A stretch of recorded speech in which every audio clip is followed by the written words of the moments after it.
ay rated SPG. Striktong patnubay at gabay ng magulang ang kailangan. Maaaring may masiselang tema, lengguwahe, karahasan, sexual, horror o droga na hindi angkop sa mga bata.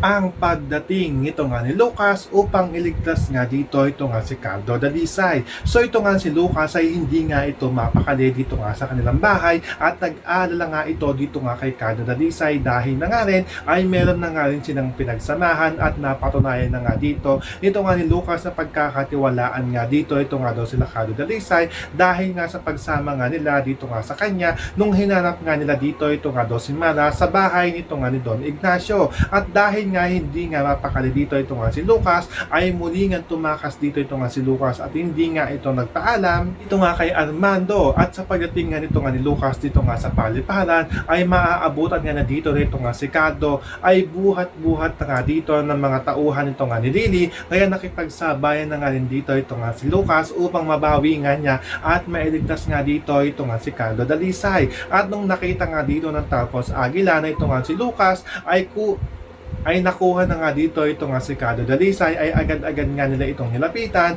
upang tulungan nga dito ito nga si Lucas sa pagkuha dito nga kay Cardo Dalisay. Kaya naman nagpapasalamat nga dito ito nga si Lolo Dalpin dito nga kay Lucas dahil kung hindi nga daw sa dumating dito ay hindi nga daw may ililigtas ito nga daw kanyang apo na ito nga daw si Cardo Dalisay. Iyan ang ating mga pakakatutukan at pakakaabangan dito nga lang sa FPJ San Provinciano.